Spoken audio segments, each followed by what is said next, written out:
नमस्कार दोस्तों, Soni vision channel में आपका स्वागत है। आज हम बात करेंगे डायरेक्टर्स का रोल्स क्या होता है, कब कब डायरेक्टर से कंपनी के अंदर लायबल होते हैं और जब पूरा बिजनेस रन होता है, कहीं फ्रॉड हो गया, इन्वेस्टिगेशन हो गई, तो एम्प्लॉइज, डायरेक्टर, शेयर होल्डर्स, इन सबकी लायबिलिटीज को मैं एक्सप्लेन करूंगा। देखिए, कंपनी एक आर्टिफिशियल लीगल एंटिटी होती है, मतलब उसका कोई ब्रेन नहीं है, वो खुद ऑपरेट नहीं कर सकती। कंपनी ऑपरेट करेगी through people, through director, CEO, CFO, team members के थ्रू। अब जो शेयर होल्डर्स होते हैं वो कंपनी के एक्चुअली में मालिक होते हैं, नॉट डायरेक्टर। डायरेक्टर एक समझ लो ड्राइवर की तरह है, बट कार का मालिक पीछे बैठा है, तो शेयर होल्डर्स हमेशा पीछे बैठे होते हैं। और जो ड्राइवर गाड़ी चला रहा होता है, उसने कहीं एक्सीडेंट कर दिया तो क्रिमिनल लायबिलिटी ड्राइवर की बन जाएगी, बट जो पीछे मालिक बैठा हुआ है उसकी कार ठुकेगी, उसकी कार डैमेज होगी, उसको अपनी कार ठीक करवानी है, तो नफा नुकसान हमेशा शेयर होल्डर का होता है। बट जो डायरेक्टर है उनकी क्रिमिनल लायबिलिटी तय हो जाती है अगर कहीं पे फ्रॉड होता है, जीएसटी के अंदर हो गया, अकाउंट्स के अंदर हो गया, इनकम टैक्स के अंदर हो गया, किसी कस्टमर के साथ हो गया, कुछ भी एक एक्ट हो गया फ्रॉड का, वहाँ डायरेक्टर लायबल हो जाता है। अब जो शेयर होल्डर होते हैं उनकी लायबिलिटी हमेशा ध्यान रखना बिल्कुल लिमिटेड रहती है शेयर्स तक। कंपनी डूब गई तो उनके पैसे डूब गए, बस, उससे ऊपर कुछ भी नहीं होता शेयर होल्डर्स का। अनिल अंबानी का मैं आपको एग्जांपल दूं तो उस केस के अंदर क्या हुआ था, अनिल अंबानी केस के अंदर क्या पता, अनिल अंबानी को अरेस्ट नहीं किया गया क्योंकि उनका बोर्ड कह रहा है, तो बोर्ड पे थे ही नहीं, वो आउट ऑफ द बोर्ड थे, तो चेयरमैन थे बैठ के। बाकी जो उनका सीएफ होता उसको अरेस्ट कर लिया गया, क्यों?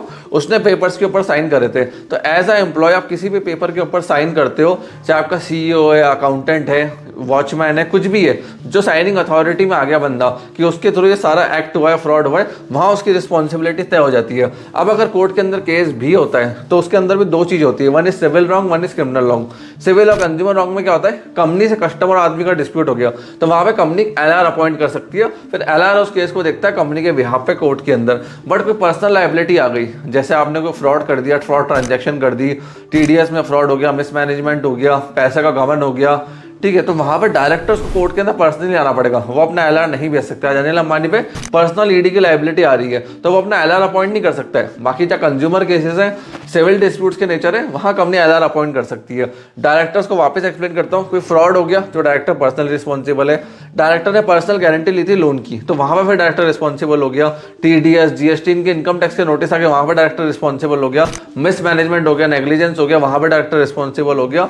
कोई आपने इलीगल एक्ट कर दिया कंपनी ने, तो वहां पे भी डायरेक्टर रिस्पॉन्सिबल हो जाते हैं। इस चीज का ध्यान रखना। अब एक और चीज मैं आपको बताता हूँ, एक कंपनी के अंदर कंसेप्ट होता है वाइकरस लायबिलिटी का। इसके अंदर क्या होता है, जो पर्सन उस काम के दौरान इंचार्ज था उस काम का, उसकी लायबिलिटी बनती जाएगी। अब जैसे पैसे ट्रांसफर होते तो वहाँ सीईओ भी था, सीएफओ के भी साइन हो रहे थे, मैनेजर के भी साइन हो रहे थे, अकाउंटेंट के भी साइन हो रहे थे, XYZ जितने पर्सन के साइन हो रहे थे, वहाँ उनकी लायबिलिटी आती जाएगी। इस चीज का ध्यान रखना। अब जो इंडिपेंडेंट डायरेक्टर्स होते हैं इनकी लायबिलिटी लिमिटेड होती है। Independent director generally investors appoint करते हैं रेगुलेशंस के लिए, ऑडिट्स के लिए, तो अगर कहीं पे गलत जगह पे साइन इंडिपेंडेंट डायरेक्टर ने भी कर दिया तो उसकी लायबिलिटी तय हो जाएगी। But day to day operations में, अफेयर्स में इंडिपेंडेंट डायरेक्टर लायबल नहीं होता, इस चीज का ध्यान रखना।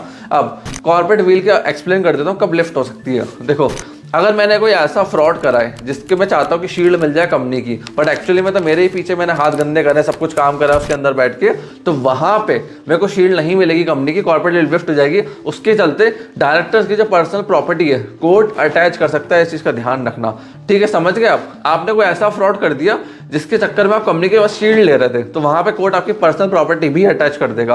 अब डायरेक्टर्स कैसे कंपनी के अंदर खुद को बचा सकते हैं? पहली चीज, प्रॉपर डॉक्यूमेंटेशन मेंटेन करो, हर चीज ईमेल के ऊपर रखो, विद एविडेंस एंड प्रूफ रखो। अब हो सकता है आप धंधे से बाहर गए हो, पीछे आपका नौकर बेवकूफ था, उसने रॉन्गफुल एक्ट कर दिया, गलत एक्ट कर दिया, इनलीगल एक्ट कर दिया, तो भैया आपको जैसे ही मालूम पड़ा उसे तुरंत लिखवा लो, राइटिंग में सब कुछ, साइन, अंगूठा, पेपर, नोटरी सब करवा लो उससे बैठ के, ताकि आपके ऊपर लायबिलिटी ना आएगी। भैया आप तो बिजनेस से बाहर थे, घूम रहे थे, ट्रैवल कर रहे थे, मीटिंग में थे, पीछे से नौकर ने कस्टमर के साथ फ्रॉड कर दिया, किसी और के साथ फ्रॉड कर दिया, आप उसके लिए लायबल नहीं हो।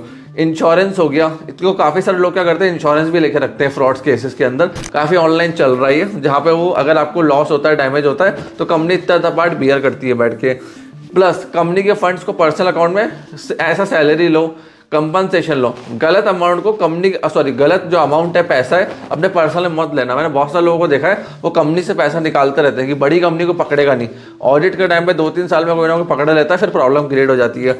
सारी चीजें ईमेल के ऊपर अप्रूवल रखो, ईमेल टू ईमेल बात करो टीम से, हर एक से, ताकि लेटर ऑन आपकी लायबिलिटी ना, आपको पता रहे कि इस पर्सन को मैंने काम डेलीगेट करा था, वो इसकी अथॉरिटी है। फिर TDS GST जितने भी होते हैं ना, एक प्रॉपर अच्छा सी अपॉइंट करो, इंटरनल ऑडिटर अपॉइंट करो जो आपको रिपोर्ट्स भेजे ईमेल के ऊपर कि हाँ भाई इंटरनल भी सब कुछ सही है, एक्सटर्नल भी सब कुछ सही है, सारे प्रॉपर ऑडिटिंग हो रही है, अकाउंट्स हो रहे हैं, इनकम टैक्स का पैसा जा रहा है, अकाउंटिंग प्रॉपर हो रही है, इनवॉइस प्रॉपर रेज हो रहा है, GST का पैसा टाइम पे जा रहा है, कंपनी के ऊपर कोई भी लाइबिलिटी नहीं है। होता क्या, जनरली कंसल्टेंट सारे भाग जाते हैं, लेटर ऑन डायरेक्टर्स केस के अंदर फंस जाते हैं, फिर उनको कोर्ट के चक्कर काटने पड़ते हैं। तो हर चीज को प्रॉपर रखो, देख दाख के रखो, ताकि ऐसा डायरेक्टर आपके ऊपर लाइबिलिटी ना आए। फ्रेंड्स, मैं आशा करता हूँ वीडियो आपको पसंद आई होगी। अगर आपको वीडियो पसंद आई है तो लाइक करके जाना, चैनल को लाल कलर का बटन दबा के सब्सक्राइब कर लेना। आपने इस वीडियो को यहाँ तक देखा, हम लोग सपोर्ट दिया, उसके लिए धन्यवाद।